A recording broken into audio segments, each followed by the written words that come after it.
right, time for our next set of chapters. Chapter 4, Mayor Hubble is no longer in trouble. We all ran over to the helicopter. This was exciting. Mayor Hubble is an important man. He's like the king of the world. It wasn't every day that we got to see such a famous person. A big cheer went up as Mayor Hubble stepped off the helicopter and waved to the crowd. His bodyguards came running over. They were big guys in black shirts and sunglasses who looked mean. Some other guys came out in a line and started playing trumpets to welcome Mayor Hubble. A few servants rolled out a red carpet so Mayor Hubble wouldn't have to walk on the grass. A couple of other guys set up a podium for Mayor Hubble to stand behind. Important people like Mayor Hubble always stand behind a podium when they talk. Nobody knows why. Mayor Hubble probably has a podium in his living room. It would be cool if he stood behind the podium in his living room and said something like, "I have an important announcement to make. It's time for me to take out the garbage." The principal of our school, Mr. Klutz, came running up to the podium. He has no hair at all. I mean, none. "Mayor Hubble," said Mr. Klutz, "to what do we owe the pleasure of your company? I thought you were in jail." That's grown-up talk for, "What are you doing here?" "I got time off for good behavior," replied Mayor Hubble. "I would never miss the annual Easter egg hunt." All the kids gathered around the podium. Even the grown-ups came out of the house to listen to the mayor speak. Suddenly, everybody got quiet. "Welcome to Hubble Manor," the mayor said into the microphone. "Today, my house is your house. This is the people's house." "Hooray for Mayor Hubble!" someone shouted, and we all had to do that hip hip hooray thing. Mayor Hubble took a sheet of paper out of his jacket and started to read his speech. "Friends, families, students, teachers, and parents," he said. "What a wonderful day this is. Spring is in the air.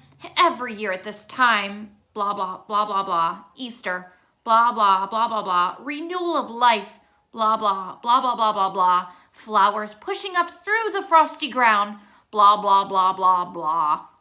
What a snooze fest. He went on like that for about 1,100,000 hours.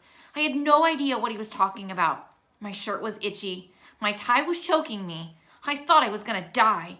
All I could think about was when Mayor Hubble would stop talking so we could go get some peeps. Chapter 5, The Little Monsters.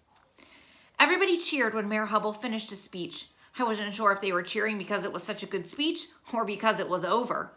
Some guys rolled the red carpet back up and took away the podium.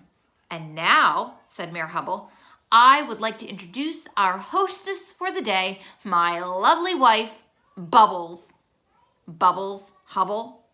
Mrs. Bubbles came running over. She looked like one of those ladies in a shampoo commercial who swirls her hair around in slow motion. Mrs. Bubbles had on a red dress and high heels. She gave the mayor a big kiss and told him how happy she was to see him again. Oh, disgusting. "Hi, everybody," Mrs. Bubbles announced. "Thanks for coming today. Are you ready for our annual egg roll?"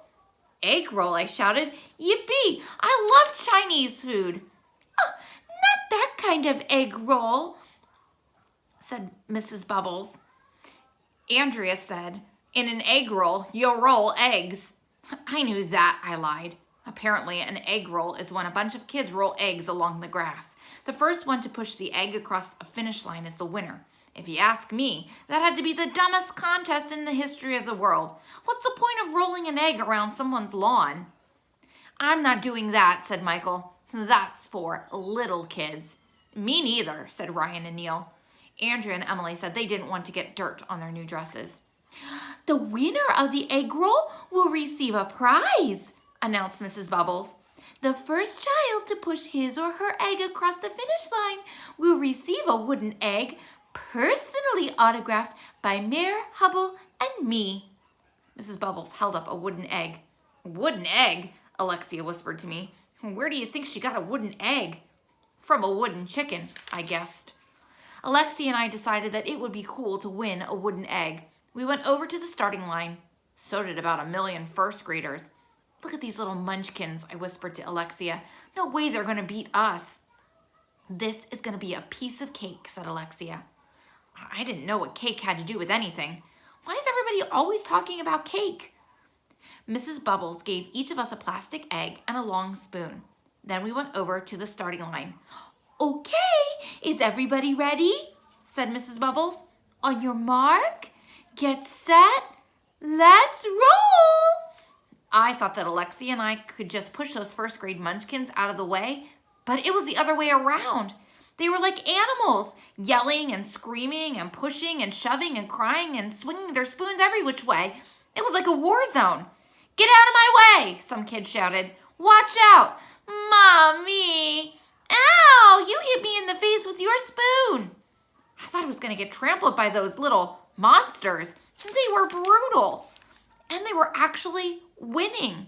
If Alexia and I lost the egg roll, the gang would never stop making fun of us. That's when I came up with the greatest idea in the history of the world. Psst, I whispered to Alexia. Let's just pick up our eggs and throw them across the finish line. Nobody will know. You should get the Nobel Prize for that idea, Alexia whispered back. I bent down to pick up my egg, but before I could get it, one of those first grade munchkin girls stomped on it. Crack. My egg was all over the grass in a bunch of pieces. Hey kid, I shouted, you busted my egg. But that munchkin didn't care. She was long gone. Some other little boy monster stepped on Alexia's egg and smashed it. He ended up winning the wooden egg. After the egg roll was over, Michael and Ryan made fun of us for letting a bunch of first graders beat us. I thought Mrs. Bubbles might give us some peeps for participating in the egg roll, but she didn't. Maybe there's a peep shortage, Alexia told me.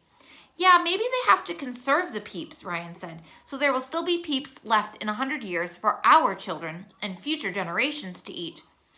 Ooh, the peeps would be stale by then, said Neil. Stale peeps are better than no peeps, said Michael. Can't they just make more peeps, I asked. Okay, kids, said Mrs. Bubbles. Let's all go inside the house. All right, finally, it was peeps time. Chapter 6, I thought I was gonna die. Mrs. Bubbles led us inside Hubble Manor. There were separate rooms for the first graders, second graders, third graders, and fourth graders. Me and the gang went into the third grade room. A long table was in there, and you'll never believe in 1,100,000 years who walked into the door at that moment. Nobody. It would hurt if you walked into a door, but you'll never believe who walked into the doorway. It was our art teacher from school, Miss Hannah. She never throws anything away because she says everything can be art. Miss Hannah was wearing an Easter dress made out of old pot holders. What are you doing here, Miss Hannah? Asked Neil. Are you going to pass out the peeps? Asked Alexia. We want peeps, I shouted, jumping up from my seat. We want peeps. I figured everybody would jump up from their seats and start chanting, we want peeps with me.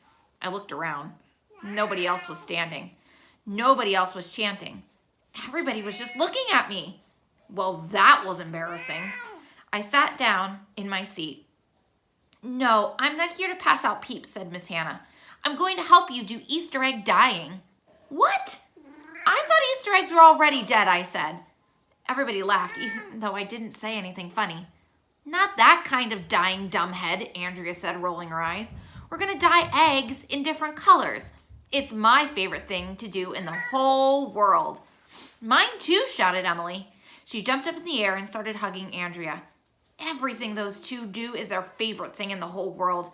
What is their problem? Why can't a truck full of Easter eggs fall on their heads? We all sat down at the long table. Miss Hannah got out a bunch of eggs and cups and other stuff from a cabinet. She put a colored tablet in each cup and then poured water and vinegar into the cups. Oh, that vinegar smelled horrible. I thought I was gonna die. We put our eggs on those little wire things so we could dip them into the cups. Miss Hannah showed us how we could put stickers on the eggs or wrap rubber bands around them so the dye would only color certain parts of the eggs. It was pretty cool, I had to admit. We dyed a lot of eggs.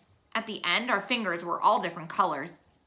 We had to wait a few minutes for our eggs to dry, so Miss Hannah had us sing this song called Little Bunny Foo Foo. Did you ever hear that song? It's about this rabbit that goes hopping through the forest. It sees a bunch of field mice. I'm reading to my boys and girls. You're going to have to wait. It sees a bunch of field mice that were minding their own business, and it starts bopping them on the head for no reason. He probably went crazy because his parents named him Foo-Foo. What kind of name is Foo-Foo? I'll bet all the other rabbits made fun of him at school. If my parents named me Foo-Foo, I would run away to Antarctica to go live with the penguins. That song is so weird, and we had to sing it about 5 million times. Then Miss Hannah got out crayons so we could draw pictures on our dyed eggs. I'm going to draw a pretty butterfly, said Andrea. Ooh, me too, said Emily. I'm going to draw an elephant stomping on 2 butterflies, I said. You're mean, Arlo, Andrea said. Miss Hannah started singing that Bunny Foo-Foo song again, and you'll never believe who poked his head into the door at that moment. Nobody. It would hurt if you poked your head into a door. I thought we went over that already. But you'll never believe who poked his head into the doorway. I'm not going to tell you. Okay, I'll tell you. But you'll have to read the next chapter. So Nana Nana Boo Boo on you.